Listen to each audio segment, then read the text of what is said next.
started the process in early 2010, so this is entering our 4th year, and our national partner is the National Wildlife Federation, and then locally we're partnered with the Fayetteville Natural Heritage Association, and through this process we were able to have the City of Fayetteville certified as the first community wildlife habitat in the state of Arkansas. And we were the 61st city in the nation to achieve this designation. And it's done through parameters set forth by the National Wildlife Federation.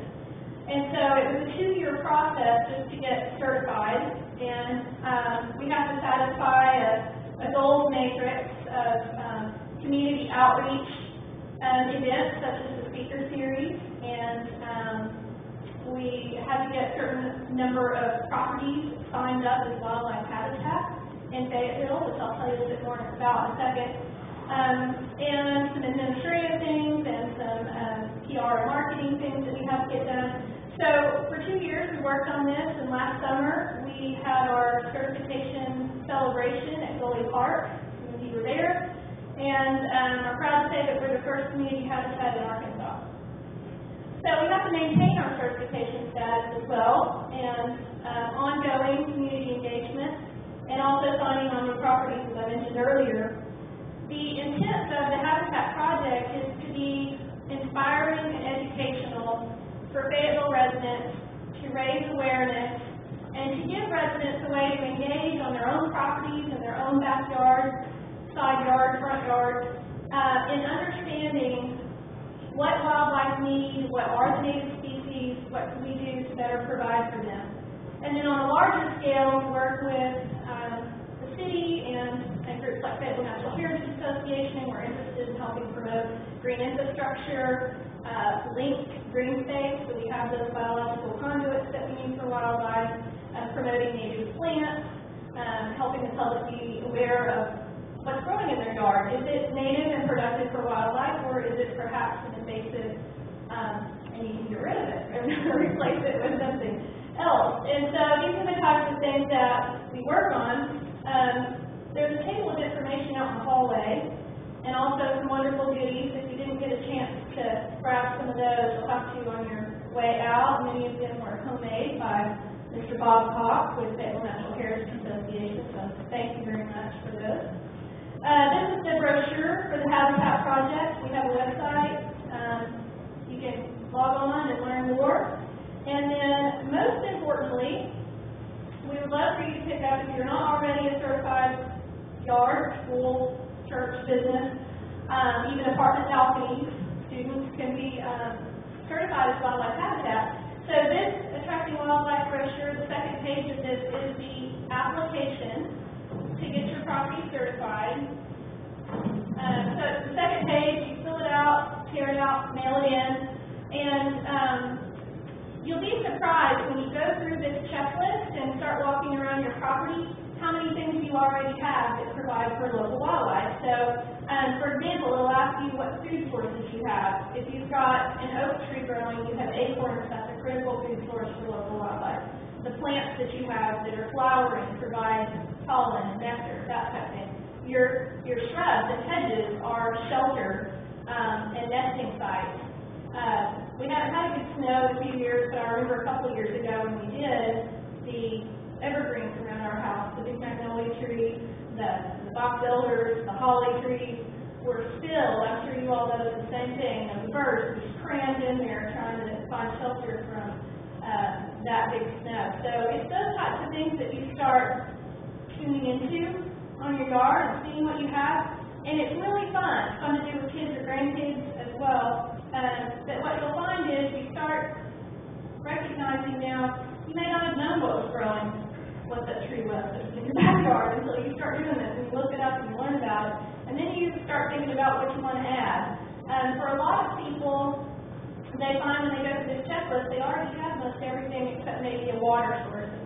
So you get your bird bath or ground source, water source, or put in a pond if you want to go that far. But it's really fun. It is inspirational. I hope that you all will do it. And when you fill out the application, it'll ask for your address and your zip code.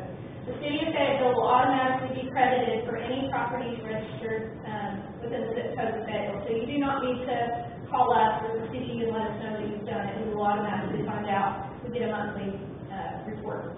So hope that you will do that. And if you do get certified, if you want a sign, you can also get a sign to display on your fence or flower garden. I'm happy to say that to date we have over 250 Fayetteville residents signed up. We have 24 of our Fayetteville parks and trails. So when you're walking around Building Park or Wilson Park or on the trails, you're likely to see one of these signs. We also are proud to say that we've worked with 9 schools so far in Fayetteville. So the students and the teachers and sometimes it's the green team have worked to have their school certified as a wildlife habitat, so you'll see these signs at the schools as well. And the cool thing about the schools is there's a lot of information that comes to them from National Wildlife Federation as far as teacher curriculum guides and ways that teachers can use the outdoor classroom, the schoolyard habitat for hands-on learning after school. So we're fortunate in Fayetteville that we do have a great variety of local native wildlife, plants, and trees, and we want to keep it that way. And so I'm going to turn it over to Joe Ficklat. Joe is a university student, and he's a member of the Environmental Action Committee. He's our only student on the committee. I'm not sure if Derek is the first one has there ever been a student on the ACC? But not in 4 years. Not since we've got it. So we're very proud to have Joe come on. He's been a great committee member, and he did the lion's share of the work putting this evening together. So thank you to Joe, and he'll introduce our speakers. Thank you, Jerry. My name is Joe Ficklat, and I am honored to have the mic go out on me. But what we're most honored for is that we're able to put on a speaker series to reach out to our Fayetteville community. And to be able to do that, we figured we'd get the student and the scholar. And so it's my pleasure to introduce Mitchell Pruitt. He is a Walton Honors student. He's also an Eagle Scout, and he's the youngest person in the state of Arkansas to take a big year when he was a teenager. He saw over 300 different bird species and documented them, and is ranked 4th in the state for a big year. And after Mitchell, Joe Neal will be speaking. He is the co-author of Arkansas Birds with Douglas James. And he's also a retired USDA Forest Service member, and currently is a visiting scholar at the University of Arkansas Biological Sciences Department. So, Mitchell, please join us. Thank you.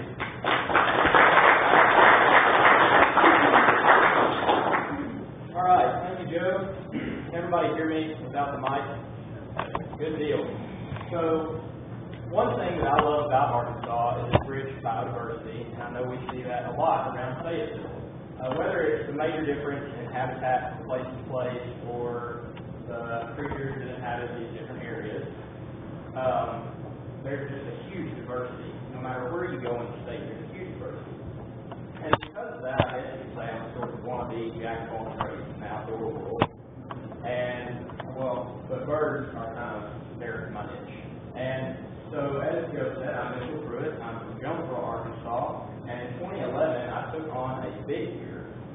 And just to kind of start, a big year is where a birder tries to see as many species as they can over the course of 1 year, typically starting on January 1st and going through December 31st.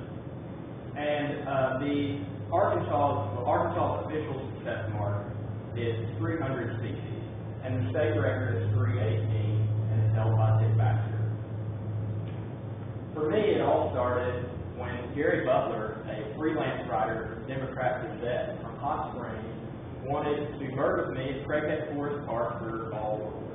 And I know if there are any birders in this room, they know that Craighead Forest Park in Jonesboro is one of the premier migration spots in the state, in my opinion.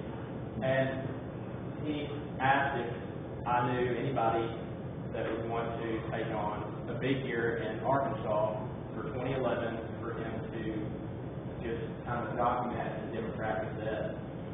And I didn't at the time. It just happened that when I went home later, Mom was asking me what all we talked about, what we did, and his big year question came up. she said, well, honey, I think it would be a great idea. And I kind of gave her a look, Mom, you know what this would entail. As it turns out, she didn't. But it was too late. And I was as shocked as Dad was on board. And he honestly didn't know that he was on board until it was too late to jump ship. He had already left the dock, so to say, and it began. Today, I'm just going to kind of hit some of the rarer birds that I saw in my big year, and just kind of relay some personal stories to give you an idea of what it would take. So one of the major trips of the year was, one of the first major ones was to Stuttgart Airport in Arkansas County. Stuttgart Airport is known for its wintering population of Smith longspurs. They're typically a bird that you only see further north and west. Their range doesn't go too far from Arkansas, but it's still a pretty rare winter bird. But they winter at Stuttgart Airport. And as you can see, they're very hard to find unless they fly. Because this grass is only about 4 inches tall, and somehow the bird just disappears. One of the next birds of the year was Rufus hummingbird in West Little Rock. Typically, when anybody thinks of hummingbird, they probably think of ruby-throat. Ruby-throated hummingbird, and we only get these in spring, summer, and maybe into early fall. But during the wintertime, Arkansas gets a fair amount of rare hummingbirds from out west. Rufus is maybe one of, it had, at least in the last couple of years, been one of the most numerous wintering hummingbirds. Another location I'd like to point out that was actually in trouble up until, I guess, maybe last fall. Last fall, we were really, when I say we, I mean the Arkansas Audubon Society was really working to save Delaware Point at Lake Dardanelle because the city of, it was either the city of Dardanelle or the city of Russellville was going to shut this area down. And it's a really important place for wintering gulls on Lake Dardanelle. And in this picture, most of these are ring-billed gulls. Fishermen come out with their shum at about 10, the leftovers from all the filleted fish, I guess, and throw it in the water, and they just go crazy. But most of these are ring-billed gulls, and there may be a herring gull right there. But the next gull, this guy right here, is a lesser blackback gull, which is a very interesting bird for Arkansas. I don't know how many years in a row now, maybe 6 years in a row, could be longer, Joe, what would you say? 6. They come back to winter at Delaware Point. And on the next slide, you can kind of see just how rare that is. And now I think they've added this little loop to the range map, but all this is their winter range. Yellow is the breeding range, blue is winter range. So this is where they should be in the wintertime, but you can see by this line it shows where an area where they could stray to in the wintertime. So that's kind of an interesting bird. Black on the wing. And another bird that was very interesting for the year was the rough-legged hawk. And this bird, we don't get too many of them in the wintertime. As a matter of fact, I think this winter there definitely have not been as many reports of rough-legged as there were the last 2 winters. But this bird was actually in Greene County or Continental County. Another bird of interest, barn owl.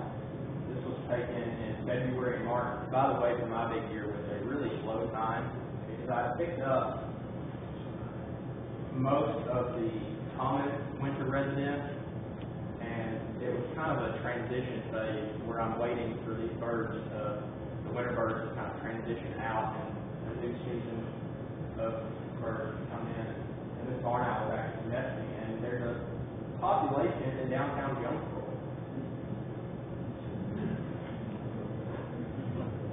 Spring, moving on. So one thing, like I mentioned before, Craighead Forest Park, the reason it's so good, probably, I would say, because it's in the Mississippi Flyway, which is a migration path down the Mississippi River used by not only waterfowl, but also used by songbirds. And for what the draw is to create this forest park, I don't know, but there is one. And this bird is a palm warbler. The warbler family, on a good day in spring, you can probably see 25 different species of warblers on a really good day for migration.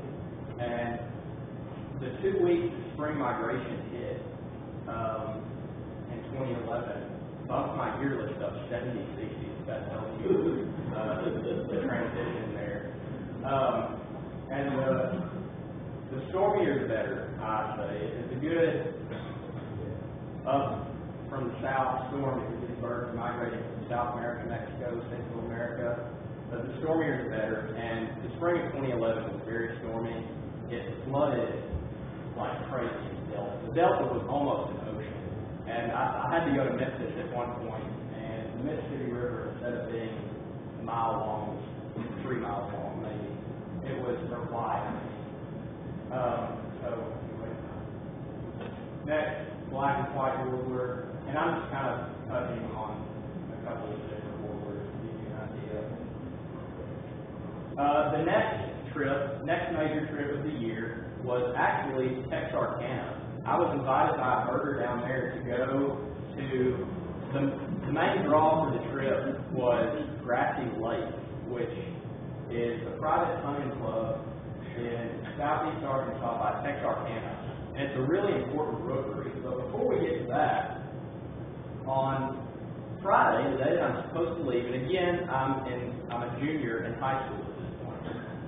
And the Friday that I'm supposed to leave, I'm in my 6th period class. At my school, we have 7 periods out of the day, both about 50 minutes each. And we're not supposed to have our cell phones out of school. But I was checking my email constantly anyway. You know, I have a big year going on, people. And luckily I did. Dad and I, when I say we, it's always either mom or dad. A lot of times on the longer trips, it's my dad. Dad was taking me to Texarkana. And I saw on my email the guy who, I guess he's probably one of the only main birds that I know of in Texarkana. And he was actually scouting an area for grasshopper sparrows for me. And he instead found a captain sparrow, and that was first state record. I knew that immediately. And when I saw that email, I made phone calls and texts and had my parents come check me out because there was nothing, all that birthday going on, I guess, in the city. And on we went to Texarkana, and we made it in record time. I think we made it in 3.5 hours. Normally it would take 4 or a little more. So, yeah, we saw this bird right as the sun was going down. And you can see their range. This is their year-round range, which includes winter and breeding, and this is their breeding range. You can see that that's a pretty big stretch for them to make it to Arkansas. And not only was there one, a second one was found the next day. And not only were there 2, but I think the high count was 6 throughout the breeding season, and they actually bred in southwest Arkansas, which is very cool. The next day, we went to Grassy Lake, which, as I said, is a major heron and egret rookery. There aren't very many known, I guess you could say. And Grassy Lake is just premier. It's very awesome, but it is private club. So I had to have invitation to go down. One bird of interest there, one of the most numerous birds, is white ibis, which doesn't have a huge breeding family in Arkansas, and you can see that down here on the raised map. And actually, it's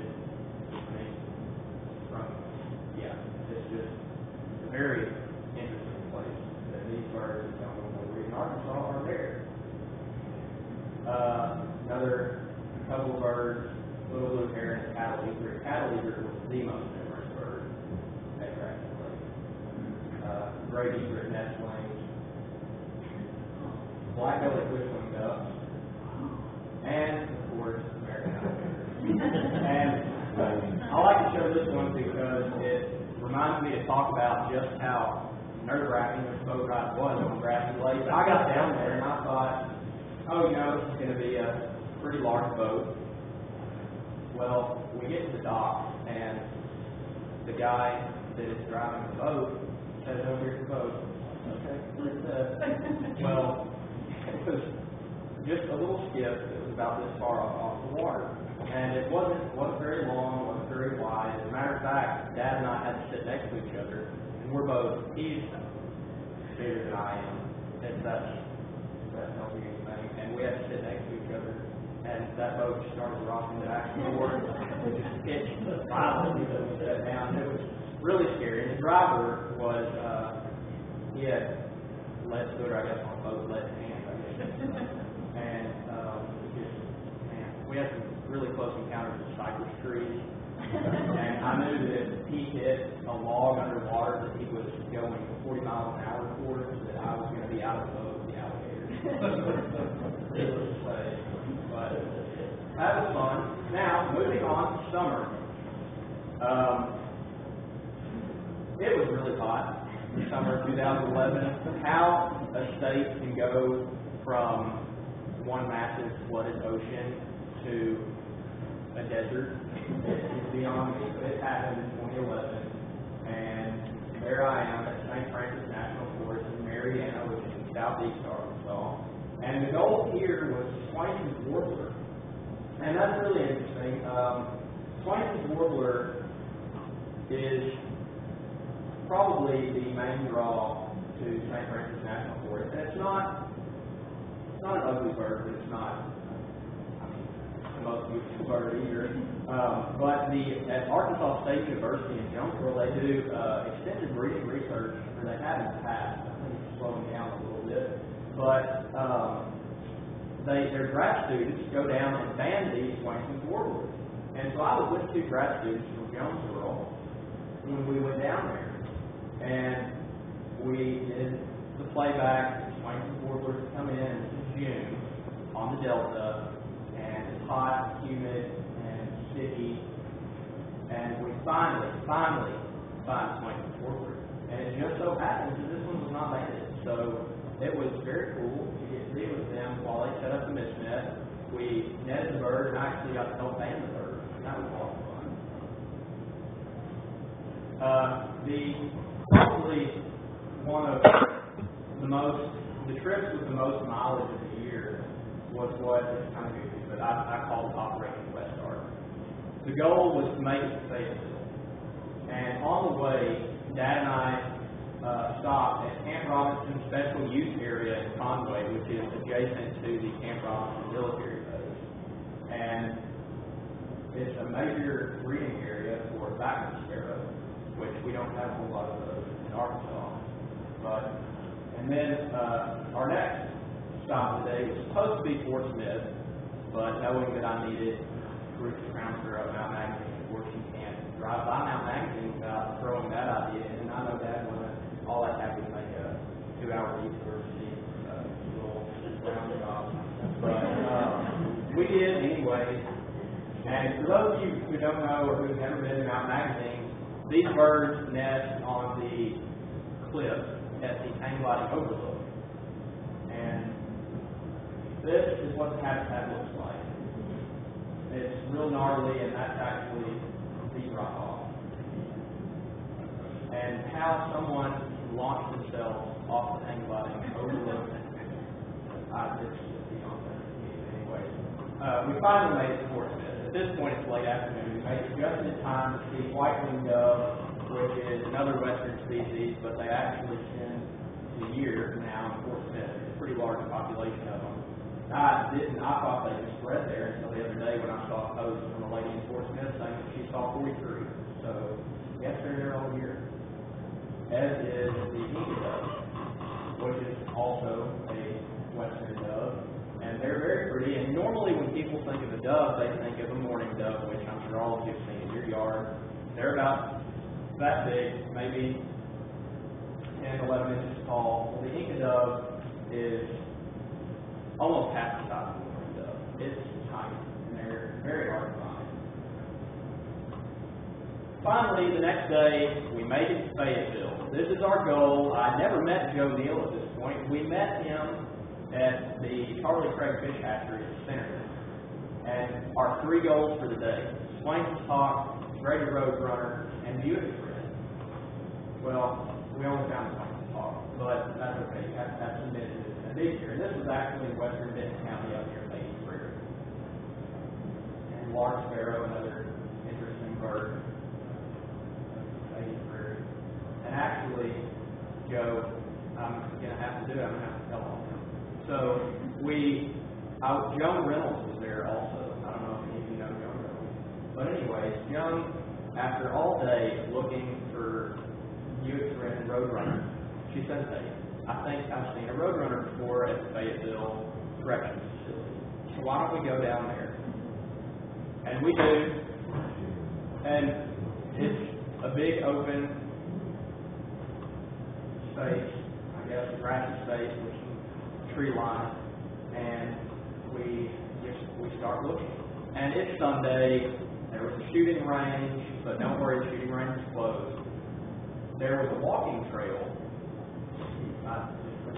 Anyway, there was a walking trail behind the shooting range. And long story short, Joe thought it was a road until we got down there and weren't able to make the turn.